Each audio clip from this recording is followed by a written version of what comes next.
Nick Norton here, and today's video is about reverb. I'm actually dividing this video into two halves. The first half is about, parts, I suppose, not halves. The first part is about what reverb is and gives some demonstrations of a couple different types and a couple different settings that are going to be universal to essentially all reverb plugins. And the second video is about how you might actually use reverb in a session.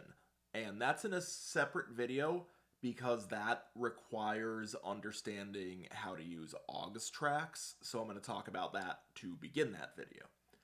As to this video, what reverb actually is.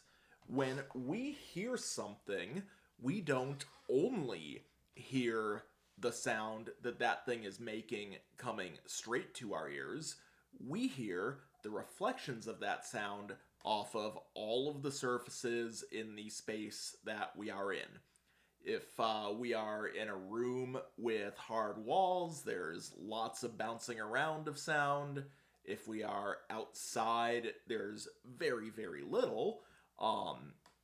If we are in a parking garage, there's a ton because there's lots of space for it to bounce. If we are in an anechoic chamber, there's actually none because the room has been treated to get rid of all of the bouncing. Anyway, all of that bouncing of sound that reaches our ear a bit later is what we call reverb. There's this little map shows basic explanation of it. You can see first we get the direct sound, then we get what are called early reflections, which we can think of as a single bounce. The sound hits a wall and hits our ear. And how long that takes actually clues us into how big the room is. We'll talk about that a little more when we look at some settings. The late reflections are all the gazillions of other bounces. Here's a diagram of all those other bounces. And remember, while the straight lines do in fact map the trajectories, they are also infinite. So take this times essentially infinity, and that's what reverb is. So we can think of it almost, as this chart's showing us, as a whole bunch of delays. We get the first delay repeat, that's the early reflection, then the second, and then all the other ones getting closer together and quieter over time. The amount of time this takes is called the decay time. Decay is actually defined as the amount of time it takes the reflections to drop by 60 decibels. But for all intents and purposes, it means how long to fade out. There are actually a couple pedals that blend delays and reverbs in a really interesting way. The Chase Bliss Mood in reverb mode has a knob that you can twist to make these spread out so it sounds more like delay, and then when you turn it up they smear together. It's really cool. Anyway, let's see what this actually sounds like. You would usually use it to create the sense of space in a mix. I'm gonna pull up a little bit of a strange one here because I've been kind of designing this sound background thing for a game, so I've got some winds and stuff, and I wanted to put a bird on somewhere in it because I'm cliche. So listen to the left side on your headphones, you're gonna hear a bird call.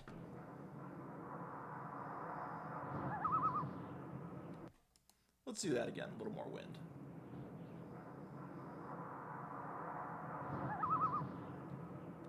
It sounds fine. It was recorded perfectly well.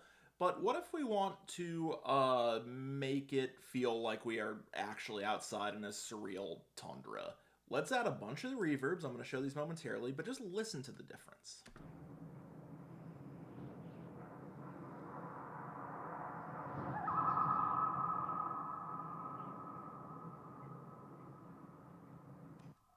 Hear that long tail on the sound?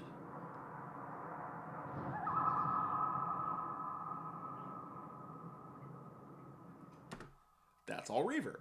Now that's an unrealistic reverb because when we're outside we probably wouldn't really have much of it. So I pulled up a couple of other examples here, including stuff that is built into Pro Tools. That's my dog jiggling her collar behind me that the mic is almost certainly picking up.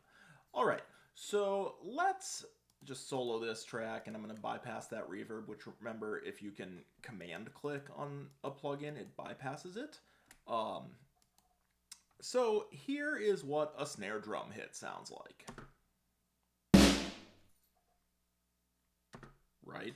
No reverb on that. Now I'm gonna go ahead and open up my plugin.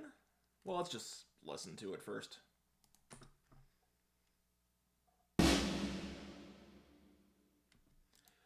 Much more like we're in the room with it, with some stuff bouncing off the walls. So let's look at what we've got here. You're gonna see the same controls that we just mentioned. We have the pre-delay, which tells us how big the room is. The decay, which tells us how long it takes for the sound to fade out. And then most reverbs have a couple other options here. You can cut out the high frequencies or low pass them if you want to get like real serious about that. And how much diffusion there is how many bounces. You don't really need to worry about that stuff when you're starting out. Decay time, pre-delay, and, like we looked at in our delay video, mix. If we're 100% wet, we only hear the reverb. If we're 100% dry, we only hear the original signal. So you want to, this is where artistic intention comes into play, and actually there are other ways to route reverb that I said we're going to look at in the next video. But, like, somewhere around here is usually realistic sounding.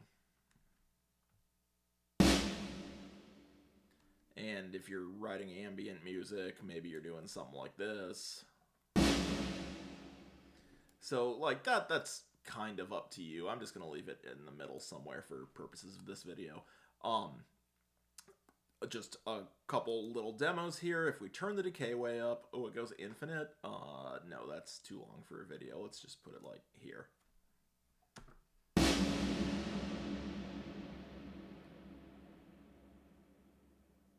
And if we turn it way down,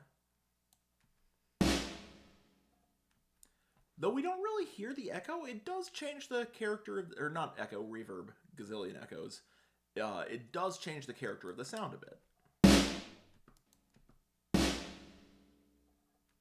You might say it mellows it out, but again, there's lots that could change that assessment. Let's look at another case. Just to note, the Reverb plugin is built into Pro Tools and is a great one to start experimenting with before you get into heavy-duty reverbs, which everybody has their favorite, and so forth. Okay, what's another use of this? I just threw in a little synth plugin here that I happen to own. And I've got no sound from it. Oh, that's because it's muted. Smart. Let's unmute that. And you're going to find out what a terrible keyboard player I am while I'm talking, at least today. This is fun. All right, so we've got this raw keyboard sound.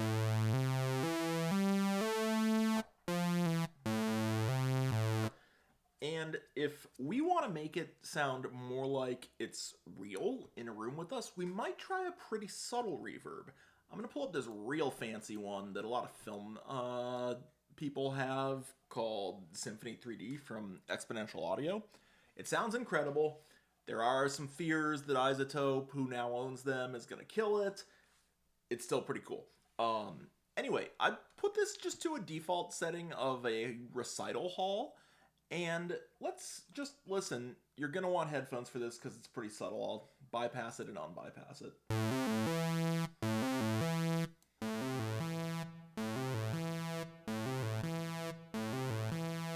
I guess the gain isn't matched, so it's not all that subtle, but it's not really changing the character of the source at all.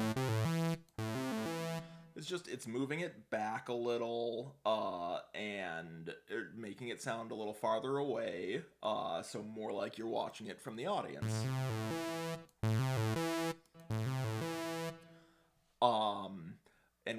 we can adjust that, even the size of the room you're in here, with the pre-delay. Remember, pre-delay is the first reflections that tell you how big the space is. That's how your brain interprets them.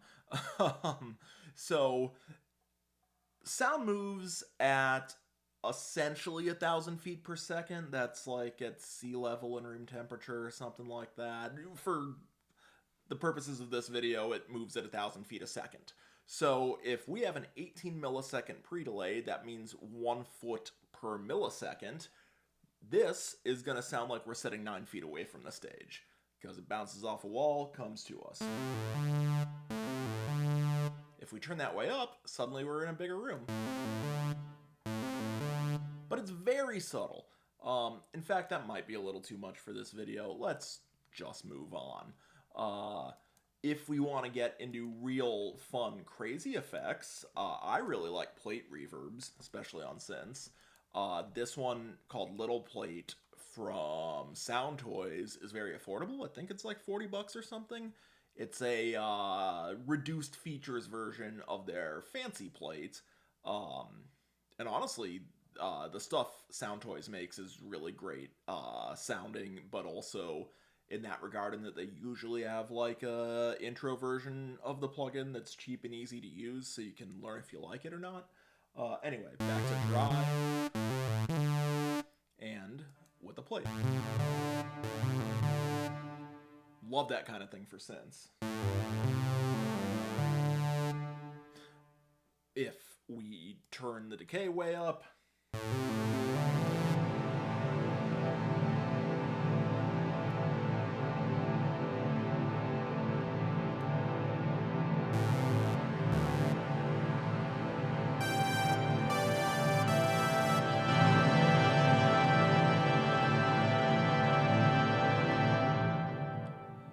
one thing to note, that's fun, right? One thing to note is the decays can pile up, so if you saw that the meters were hitting the top and turning yellow at the left over here, that is something to watch out for, and a lot of people will put an EQ plugin or a trim gain plugin of some sort after their reverb to control for that. I think that's it for this video.